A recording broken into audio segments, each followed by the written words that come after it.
are you all? I think you are fine as you are all ready to learn. So today I am gonna start a new chapter called matrices. A matrices means you people must be thinking what's a matrix? Then let's start with the definition of a matrix. A matrix is an ordered rectangular array of numbers or functions.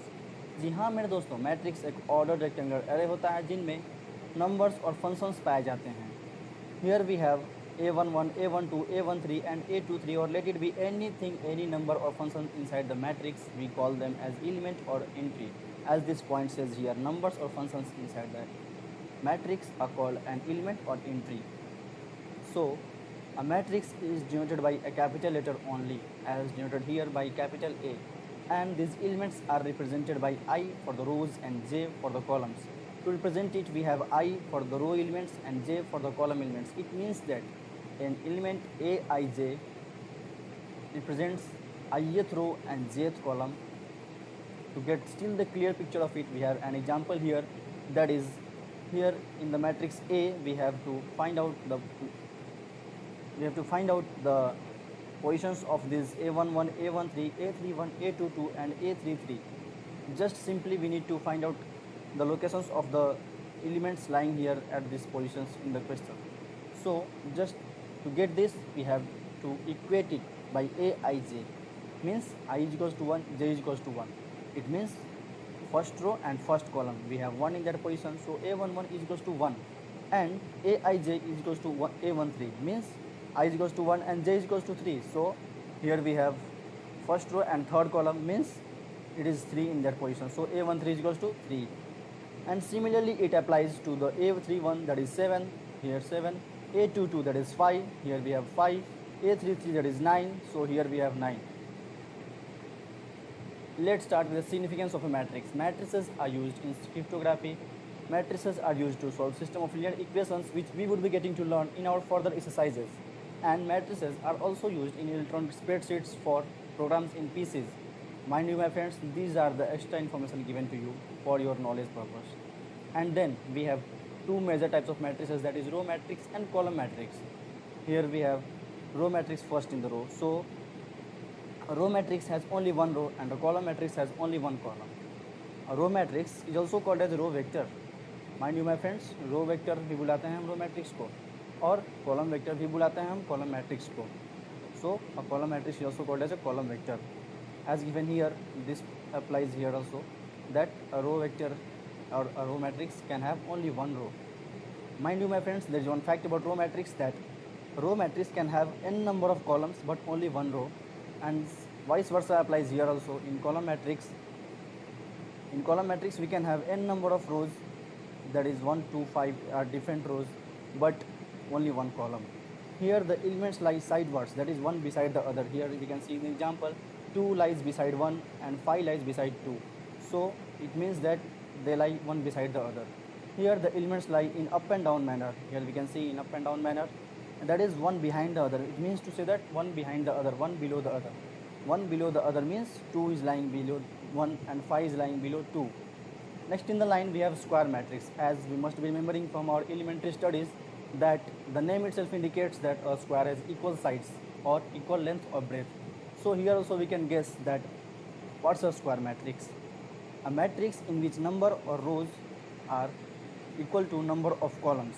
It means ऐसा matrix जिनमें number of रोज और number of columns equal होते हैं, then we can call that as a square matrix. Here we see by counting the number of rows and columns, here we have first row, second row and third row, and first column, second column and third column. It means rows equal to 3 and which is equals to columns also.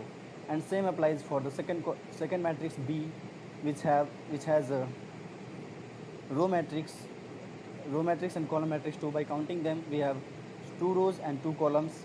And C matrix of order 1 by 1, which has rows and columns, is equals to 1. This indicates that in a square matrix we have M is equals to N, means M indicates the number of rows and N indicates the number of columns. So here number of rows and number of columns are same, so we can say M is equals to N. So we can substitute the value of M is equals to N. So here a matrix, normally a matrix is of order M by N. So here we can say this is a matrix of order m by m by substituting the values of m is equals to n. Next in the line we have diagonal matrix, a square matrix in which non-diagonal elements are 0. Mind you my friends, there are two conditions which must be satisfying to make a matrix as a diagonal matrix.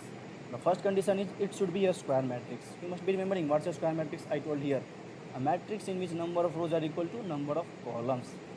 So this also applies here, that the number of rows should be equal to number of columns. Then second condition is that all the non-diagonal elements are 0. Then non-diagonal elements, you must be feeling that what's a diagonal and non-diagonal elements. To get the clear picture of it, I have the next slide here which indicates the diagonal elements means those elements which lie on the diagonal positions of a matrix. And you must be clear with what's a diagonal. In diagonal means joining the two opposite corners of a square or a rectangle. Mind you, it can be called as a quadrilateral also. So this diagonal is also called as principal diagonal or leading diagonal or main diagonal. But this diagonal is called as secondary diagonal of a matrix or anything for that matter in the mensuration also. And the elements lying at the diagonal positions are called as diagonal elements, and the elements lying excluding the diagonal positions, it means they are called as non-diagonal elements, as shown here, this covered by red and this covered by the red. Then they both are called as non-diagonal elements, and this covered by black ones are the diagonal elements. So let's discuss again about the diagonal matrix. Here we have at the diagonal position we have 1, 3 and 5. So this is a diagonal matrix since it has only the diagonal elements as its numbers in the matrix. And this also here, that in this also we have diagonal elements only, and other non-diagonal elements are zeros. Here also same applies here. So this can be called as a diagonal matrix. Next in the line we have null matrix. As the name itself indicates, we must have studied in our 11th class that what's a null means it should be empty. Null set, you must be remembering null set. Null set means empty set. Null set वो होता है जिसमें कोई elements नहीं होते हैं. It same applies here also, that a matrix having all its elements as 0 means all its elements as zeros. And हाँ, जी हाँ मेरे दोस्तों, we call a matrix which is null as empty or zero also. We can also call them as empty matrix or zero matrix. So here we go by the example, matrix A, which is of order 3 by 3, has all its elements as 0, all its entries as 0. So we can call it as a null matrix. Same applies here, matrix B, which has all its elements as zeros and it's of order 2 by 2. And C is a matrix of order 1 by 1. It need not to be a square matrix, my friend. I have forgotten to give it in the example, but it need not be a square matrix. It can be matrix of order, any order, but it should be satisfying the condition that it should have all its elements as 0 only. Next in the line we have scalar matrix. Scalar matrix means a diagonal matrix in which all the diagonal elements are equal. It means to say that it should be satisfying two conditions, that is, it should be a diagonal matrix in the first, and then after becoming the diagonal matrix it should satisfy the condition that the diagonal elements should be equal. Means all the diagonal elements which are lying at the diagonal position should be same. Here we can see in the example also all the diagonal elements 1, 1, 1 are equal, that is 1 is equals to 1 is equals to 1. The value of 1 is same at all the three places, so it's a scalar matrix. Same applies here in the matrix B, which is of order 2 cross 2, and it indicates that here we have 7 and 7, those both are equal, and so diagonal elements are equal. So all the leading diagonal elements are equal. What's a leading diagonal? You must be remembering from this slide that this leading diagonal or principal diagonal or main diagonal, these are all nothing but the diagonal elements here. So next we have identity matrix. Identity matrix means a square matrix in which the elements in the diagonal are all 1 and rest are all zeros. It means to say that it should be a square matrix. The first thing is that it should be a square matrix, my friends, and then it should be satisfying the condition that elements in the diagonal are all 1 and rest are all zeros.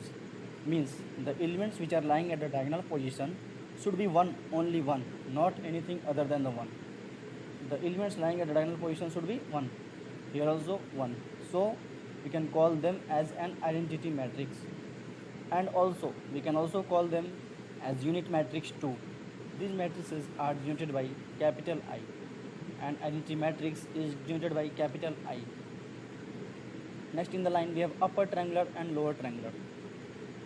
Upper triangular means in this elements lying below the diagonal are all 0. Below the diagonal, we must be remembering what's a diagonal. Diagonal is 1, 2, 9 in this matrix and 5, 9 in this matrix. So the elements lying below the diagonal are all 0. As highlighted here, the elements lying below the diagonal are all zeros. So we can call it as upper triangular matrix. And the same applies here also. Elements lying below the diagonal are all 0. So we can say it as upper triangular matrix.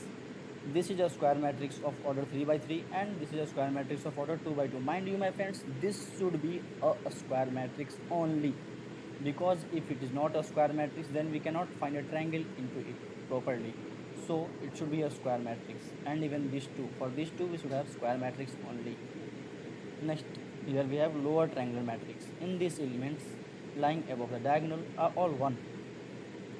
It means reverse of it. Here we had lying below the diagonal are all 0, but here we have lying above the diagonal are all 0. It means highlighted here we have matrix, in this matrix lying above the diagonal are all 0 here, and here also applies the same, we have 0 in here also. But still, if you are not clear with this upper triangular and lower triangular matrix, then we have this to get you still clear picture about lower triangle and upper triangle. Just suppose that you are given a matrix, okay? Suppose that you are given a matrix of order 4 by 4. Then in that given matrix, it is divided into 2 equal parts. First divide it into 2 equal parts from the principal diagonal, my friends. Don't divide it from here or here, from anywhere else. It should be divided from the principal diagonal only. And then the diagonal elements are included in both the parts. Mind you my friends, don't forget, this diagonal element is included in both the parts. After we divide it from the diagonal, it is divided into 2 triangles, that is one triangle here and the second triangle here. After that dividing it, we must include these elements in the both the triangles, let it be upper or lower triangle, both the parts. The upper part is called upper triangle. This upper part lying at the upper part including the diagonal elements are called as upper triangle. Here, as I am rounding off, we can see here these are the upper triangle of a matrix, and lower triangle are the lower ones. Means the lower triangle, these elements as highlighted here by red pen, and I am also highlighting by red highlighter, that these are the lower diagonal matrix. Means lower diagonal, they are lying below the diagonal. Since they are lying below the diagonal, so they are the lower part of the matrix, so they are called as the lower triangle matrix. I think now you are clear by lower triangular matrix and upper triangular matrix. So next we have principal diagonal, as we have studied earlier. With this, I hope that you have learned something from this. Signing off now.